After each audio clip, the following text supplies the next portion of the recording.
13. I'm at my locker the next morning when I first hear it. Recon Reuben creeps around people's houses. Jolene is whispering to Corey. Lenny told me that Gabe and Oliver saw him when they were babysitting some kids. He was just lurking around upstairs. I close my locker, and Corey says, There's Gabe. Ask him.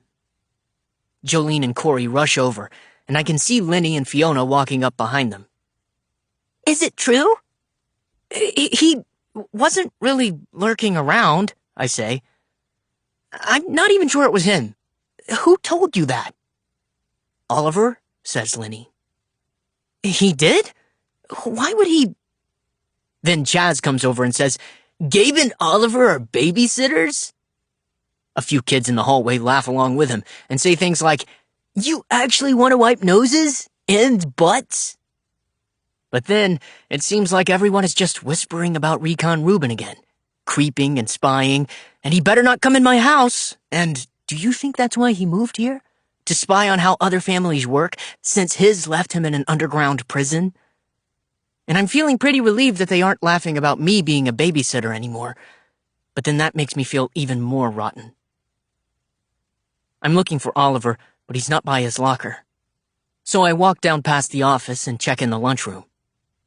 He's not there, and he's not in the lobby, and there aren't any other places we're allowed to be in the morning before the bell rings. But when I'm passing by the gym back towards my locker again, I hear a ball bouncing. So I try the door and see Oliver dribbling around a fake defender and going up for a shot. He misses and slams the ball hard against the wall. It bounces and rolls to my feet. Hi, I say.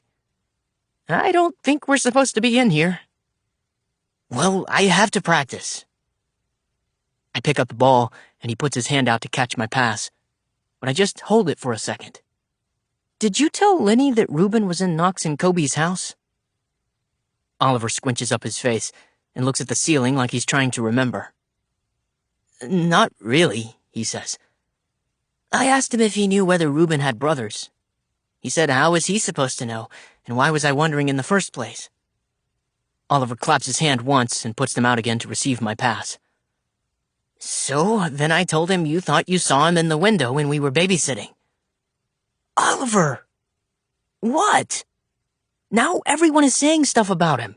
That he lurks around people's houses and spies on them. I have so much gobbledygook in my guts I could puke. And I can tell just by looking at Oliver that he feels bad too. And I'm expecting him to say he's sorry or he'll fix it or something. But instead, he shakes his head and says, Well, maybe if he doesn't want people talking about him, you should do something about it. He gestures for the ball again, and I throw it to him. He sinks a shot, then picks up his book bag and walks toward the door. On the way to Ms. Levitt's room, I follow a half step behind Oliver, wondering if he's right. If Reuben should just tell everyone to shut up. And if he is right, why I still feel so rotten. And I'm wishing I had just asked Reuben myself yesterday. Just been brave enough to walk over to him, ask him if he was Knox and Kobe's brother, let him nod his head or pass me a note or something. Instead, there's another story about Reuben hissing through our halls. And it's my fault. Ms. Levitt meets us at the door and tells us to get ready for a moment of meditation. Saunders comes by our table as I'm taking out my notebook and says, So is it true you saw Reuben roaming around some kid's house? No, I say. Jolene said that Oliver said that you saw him roaming around in a window or something. And before I can even think of what to say, Lenny mutters, Roaming Reuben. And I know it's going to stick. Rude Reuben, Recon Reuben, Roaming Reuben. Then Saunders and Orrin move on to their table with Chaz, and when I sit down, Oliver scooches over and whispers, I didn't mean to start a rumor. I know, I say. But he did. Or did I? Ms. Levitt closes the door and says, Good morning, everyone. She's doing the attendance quietly, her eyes looking up from her clipboard occasionally to check if we're all here. Ray comes in quickly, just in time, and sits next to Reuben. Then Ms. Levitt says she's going to start the timer. and we all bend our heads over our desks and begin. Cass is tapping out quiet beats on her table and jotting in her notebook. Jade is drawing a border of doodles with complicated vines and flowers around her paper, and Corey is inking his finger with a black marker, pressing it onto his paper and making characters out of the prints. Oliver is hiding his phone in his lap again, scrolling and jotting in his notebook. He doesn't look up when Miss Levitt whispers, "This is halftime." We're supposed to be switching notebooks, but he tells me his TV is still broken and he wants to catch up on the NBA scores. I'm looking at Reuben and feeling gobbledygook and thinking about how quickly a story can fly around a room and how I wish I could go back and change my part. But I wasn't brave enough to just ask Reuben myself, to talk to him in front of my whole class, and I don't even know why. Except that no one talks to him. We just talk about him. I feel my shoulders sink, and Ms. Levitt tells us to wrap up our last thoughts, so I tap my pen on my paper and write, "Redo, undo, my one reaction." Ray is sitting with the 2 blank papers in front of her. "I'm still not apologizing," she says as Ms. Levitt walks by her table. "I'm sure you'll find the right words," Ms. Levitt says, and gives her a little smile and nod. That makes Ray smile too, and then she scoots her chair closer to the table and taps the eraser of her pencil a few times on the first blank page. Then I hear Chaz whisper to Saunders, "I bet roaming Reuben's been in her house too." And a few kids try to hide their laughs in their elbows. "What's that supposed to mean?" Ray asks. But she doesn't ask Chaz. She asks Reuben, who shrugs and takes a minute to write something to her in his notebook. She reads it and rolls her eyes. "Name-calling and rumor starting," she mutters. "Real cool." Chaz smacks his teeth and mumbles, "Whatever." And I look away fast because I'm thinking about leaving no trace and wondering if I've tossed garbage in Reuben's path, and now I don't know how to clean it up. Ray taps each blank piece of paper once with her eraser. "Which one should I start with?" she asks. "English teacher for the bad word, or Principal Tacker for not giving her my cell phone?" Reuben raises his eyebrows. "Don't worry," she says. "They're not going to be apology letters exactly." Reuben points to the first page. "English teacher," she says. "Good choice." Miss Levitt is calling for our attention and telling us that time is up for our moment of meditation and to switch gears to working on our projects. The NBA games must be really important and interesting because I have to nudge Oliver. He zips his phone in his book bag and says, "All right, Gabe of her time." The first frame of our comic is almost done. Oliver drew the whole playground with the swings and slides, and the teeter-totter is right in the middle next to the sandbox. "I just need to add us now," he says. Then he starts sketching the pre-K version of himself with his sister's hand-me-down pink fleece jacket and light-up sparkle sneakers, sitting on the downside of the teeter-totter. I'm drafting the thought in speech balloons and remembering how Oliver said, "Climb on, we can do it together."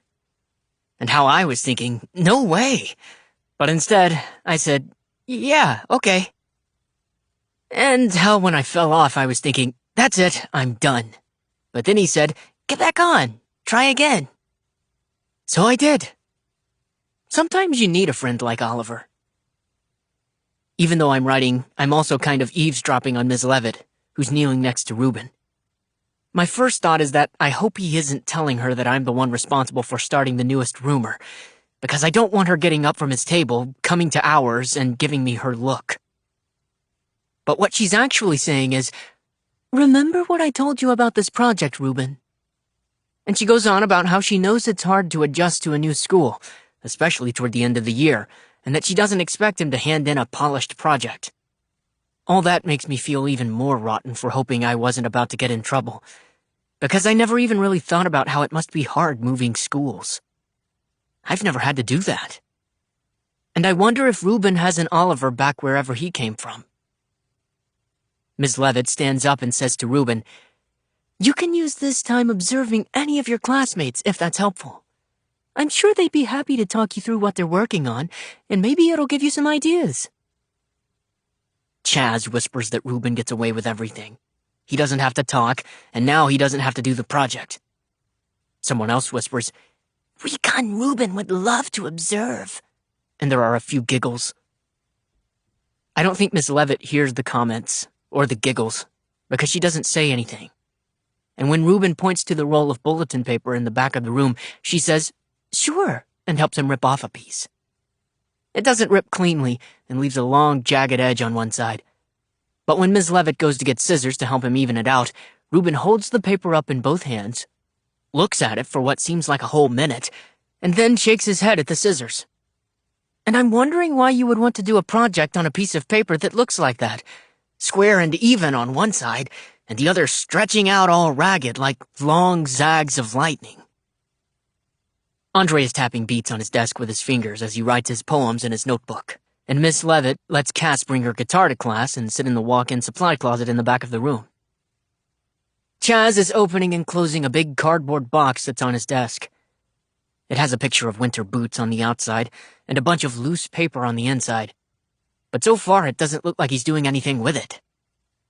And I'm wondering if maybe this time he's not going to write some 1,000-page essay that Principal Tacker will want him to read over the loudspeaker. Oliver nudges my elbow and slides the first frame of our comic toward me. It's perfect. In the picture, he's sitting on the bottom of the teeter-totter, his knees bent up to his ears. I'm standing next to the swings with a sandbox truck in my hand, looking at him.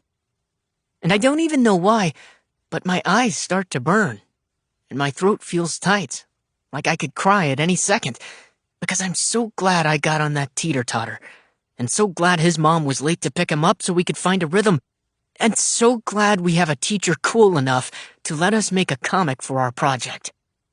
I blink hard and tell him it's great, and he slides a case of colored pencils toward me. We compare a couple of shades of blue and decide on bright sky blue for the teeter-totter, and I find a perfect pink for Oliver's fleece jacket and silver for his light-up sneakers. Then I pull out the black pencil and start writing the thought and speech bubbles in the neatest handwriting I can. By the end of the period, we have a complete colored first frame, and we're talking about the next one, a close-up of us both on the teeter-totter laughing. The bell rings, and I slide our papers into the folder to keep them flat. Chaz asks Ms. Levitt if he can store his box in the classroom. She says, "Sure." And I'm thinking this is maybe the first time Chaz isn't bringing a project home to work extra on it, because when Cass comes out of the supply closet with her guitar, he goes in and tucks the box on a high shelf and pushes it all the way to the back. Reuben folds his bulletin board paper right down the middle and slides it into his book bag. And I'm wondering what he's working on. And I'm thinking that maybe tomorrow I'll tell him that he can observe us working on our Gabeover project if he wants. When we get to math, there's another woman standing with Ms. Myers at the front of the room. And Oliver and I are still talking 100 miles per hour about the next frame for our comic. But when we sit down, Oliver stuffs his book bag beneath the desk and starts digging through it like he's lost something. "You okay?" I ask. "Fine," he says, and sticks even more of his body down beneath his desk to rummage through his stuff.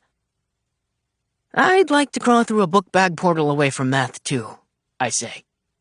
But it doesn't make him laugh, and Ms. Myers is clapping for our attention. She introduces us to her friend, who is a real estate agent, and says, "She uses the math we've been studying this year every day in her job to help people buy and sell their houses." Then she passes out a worksheet with "buying a house" printed on top. When she gets to our table, Ms. Myers puts her hand on Oliver's shoulder. "Head up, please," she whispers. Oliver lifts his head, but then he looks down and puts his hand over his face, like he's trying to block his eyes from the sun.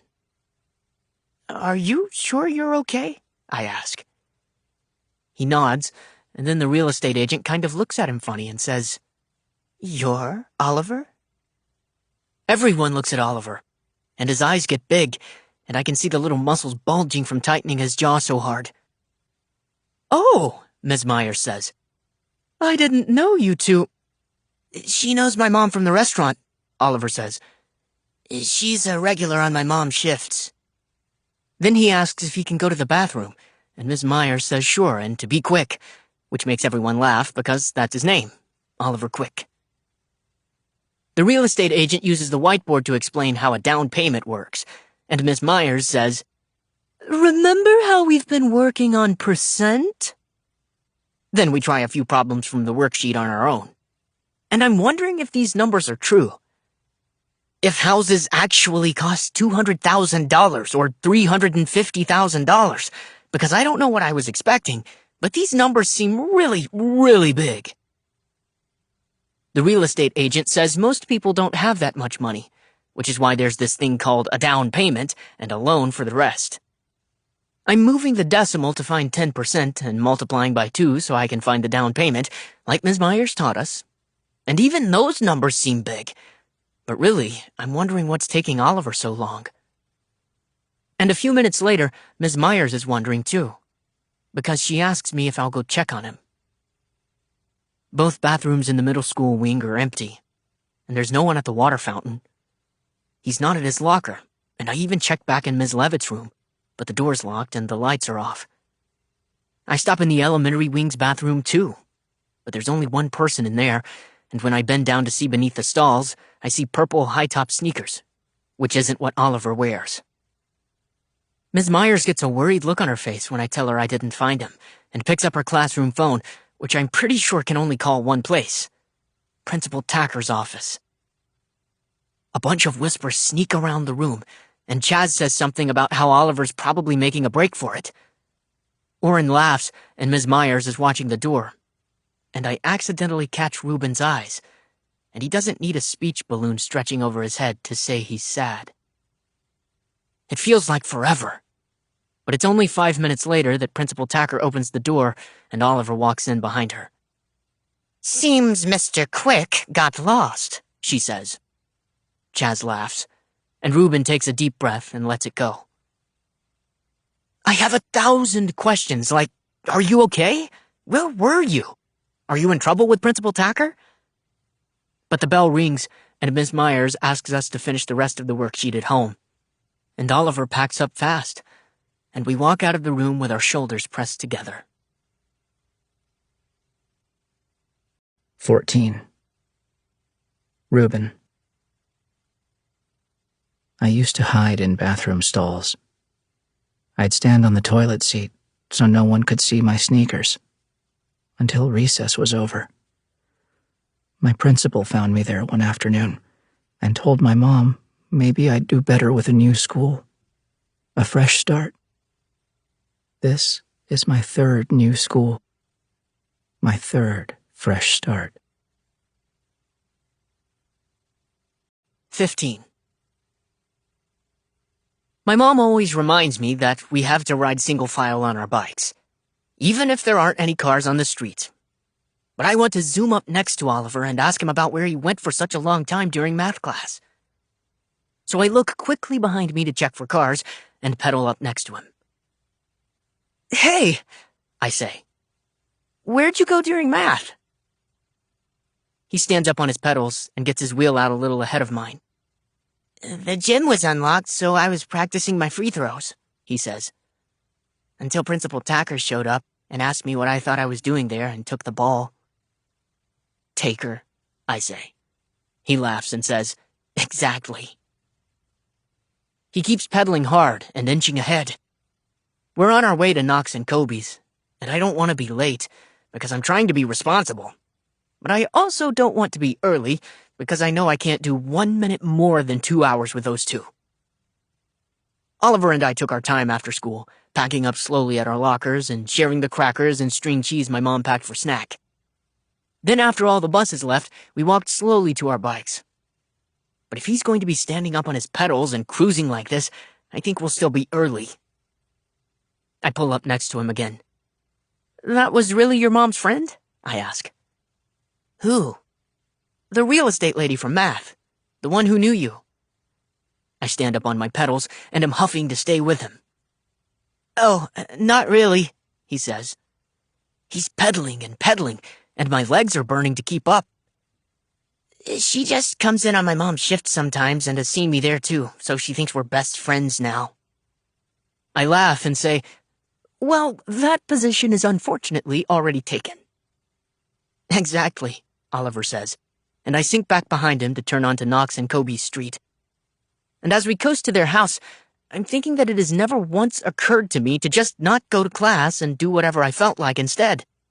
Which would be read about Dogman in the back window seat of the library all day. But I also didn't think just not going to class would ever cross Oliver's mind either. And I know he's serious about basketball, but it's like someone just told him he could try out for the NBA or something, and now he has to practice all the time. Knox and Kobe are out in their driveway riding matching tricycles. One of them has a wheel stuck in the mud and can't get it to roll. He's starting to whine and slams his fists against the handlebars. But then he sees us coming and points. Both kids hop off the trikes and run toward the street. Paula catches them by the hoods of their sweatshirts before they reach the curb. Gabe! Oliver! They shout. Paula puts in her earbuds and waves. See you at 5:30, she says, and jogs back toward the house. I check the upstairs window, but Reuben isn't there, and I'm thinking it was probably my imagination. And now there's a roaming Reuben rumor creeping through our school for no reason. My watch says it's 3:26, and I can't believe we have 4 extra minutes to fill. The boys run up and hug us around the knees while we drop our bikes in the yard. I check the left pointer finger of one. Kobe, I say. He's wearing green today, and Knox is wearing purple.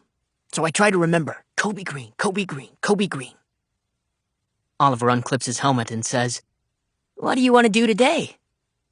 Eat Yayi Pop, Kobe squeals. Yayi Pop, Knox echoes. No lollipops, I tell them. Not today. Their lips start to quiver. But we like Yayi Pops, Knox whines. Paint? Says Kobe. I'm thinking that sounds like a terrible idea. But Oliver says, okay, before I can say no way. And Knox and Kobe take us by the hands and lead us into the house. We help them out of their shoes, and Kobe unzips his green sweatshirt and flings it through the mudroom and across the kitchen. Now I have to change my mantra. Kobe Dragon t-shirt, Kobe Dragon t-shirt.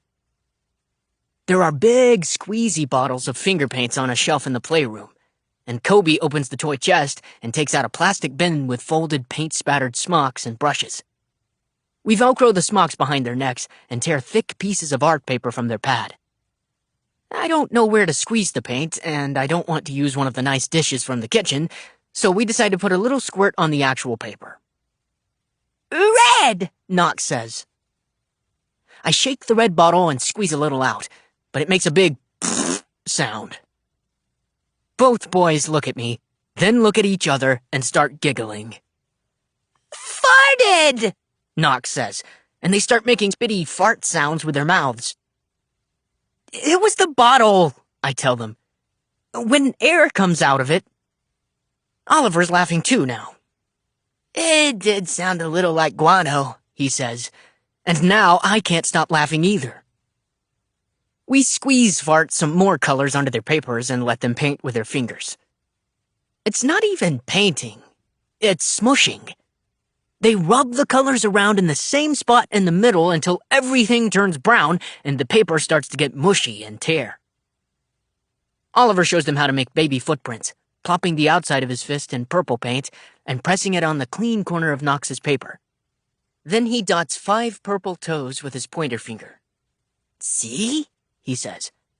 A baby footprint.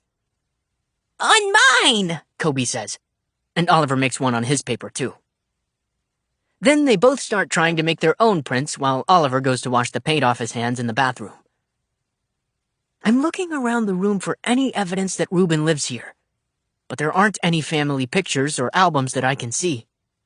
Just bookshelves and toy baskets and a big framed painting of Vermont's green mountains. The boys are happy pressing their fingers down, making 3- and 8-toed baby footprints. I'll be right back, I tell them, and walk around the circle into the living room. More bookshelves, more landscape art, but no photos. In the kitchen, I see a scribbled drawing on the refrigerator with Knox and Kobe and a date penciled in the corner. I can tell there's another drawing beneath it, held by the same magnet, so I lift the scribble and see a drawing of a girl. It looks professional. Wispy pencil sketch lines make the shape of the girl's eyes and her not smiling but not smiling mouth. Written on the bottom is, "The Listener." And right as it hits me that I know who she is, I hear Oliver come out of the bathroom and say, "What the?" But he stops before he says the starts with H bad word. I drop the scribble back down over the portrait and rush around the corner to see the boys standing on their chairs and pressing baby footprints up the wall. "Oh no!" I say. Yuck! One of them says, and points proudly to their paintings. Yuck, we did! Oliver rushes past me into the kitchen to rip off a paper towel and run it under the faucet. I help Knox and Kobe down from their chairs and pull them away from the wall as Oliver tries scrubbing, but it's not working. It's smearing, not disappearing. "You guys can't paint on the walls," I say. Look what you did! They look up at me, and I watch their eyes fill with tears. "You don't have to cry, though," I say. "It's okay." You said we bad! One of them says. I can't remember now which was Dragon T-shirt, but now they're both crying and wrapping themselves around me. "I didn't say that," I say. "Please just stop crying. It's okay. We'll clean it." They squeeze their crinkly smocks into me and hold on tight to my shirt. Sorry, one says. The other sniffles. Oliver wets the paper towels again. Most of it is coming off, but you can still see red and purple smudges like little bruises stretching up the wall, and the kids start up their crying again. You were supposed to be watching them, Oliver says. What were you doing? I was looking for... But before I can finish, I hear footsteps coming down the stairs. The sound of the baby gate squeaking open at the bottom, and then he's standing right there in the playroom. Ruben! Knox and Kobe yell. He's holding a damp sponge and a bottle of something called soft scrub that he sprays on the smudges. Then he wipes slow circles on the wall until the stains are gone, and looks right at us and shakes his head because we can't even be trusted with 3 squeezy, farty bottles of kids' paint. I feel awkward. It's the same feeling I had when I was at the grocery store with Mom after school one day and we saw Ms. Levitt. Like, we shouldn't be seeing her there, because she belonged at school. And I couldn't imagine her cooking dinner and eating food, and I didn't have any idea what to say.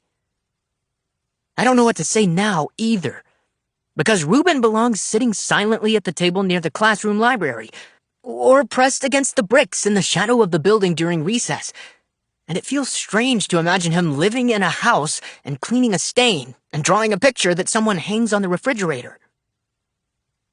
Knox and Kobe stop crying when they see the clean wall, and they leave me to wrap themselves around him. Ruben pats their heads with his free hand, and when the twins finally pull away from him, I see their handprints and smock smudges all over Ruben's white t-shirt. He looks down at his paint-smeared shirt, and then at us, and rolls his eyes and shrugs. Then he points to my shirt, which is also swiped with purple and red, and huffs a little laugh. I roll my eyes and shrug too. He's brother, one of them says. We know Ruben, I tell them. He's in our class at school. He is? Yup, I say. Then I kind of smile and nod at Ruben, hoping he knows that I'm trying to tell him thanks for the wall. He nods back and waves by and heads back upstairs. That was weird, Oliver mutters to me when he's gone. And before I can say yeah, one of the twins says, Not weird. And the other says, Ruben. Oliver laughs a little and goes to throw away his wad of paper towels. I check behind the kid's left pointer fingers and say, Kobe. He nods. I study his face for a minute, and then I look to Knox. Maybe you two are right, I whisper. Maybe it's not so weird. We sit on the playroom couch and read 3 books about the same construction site over and over 1,000 times. And we get through the rest of the 2 hours without any more messes, poopy diapers, or lollipop meltdowns. When it's 5:30, Paula comes up from the basement, takes out her earbuds, and searches through her wallet while Knox and Kobe wrap themselves around each of her ankles. She doesn't have the right change again, and I tell her it's okay. She overpaid us last time, so she can pay us less today. But Oliver shoots me a look, and she waves us off and gives us each $20 again. We thank her, and she says she'll see us next time, and I'm hoping she doesn't notice any weird smudges on the playroom wall.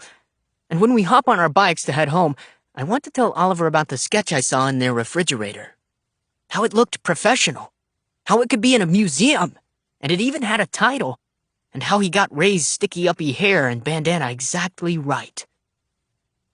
I'm supposed to tell Oliver everything. We're Gabe-iver. I'm supposed to have a joke about how maybe Reuben is Kissing Ray. And we're supposed to come up with a reason for why Reuben can't watch his own brothers. But this time, it feels like I should just be quiet. I wave bye to Oliver and tell him I'll see him tomorrow, and I start pedaling home. My heart is beating, and fast, and I'm wondering if Reuben talks to Ray. Why else would he call her the listener?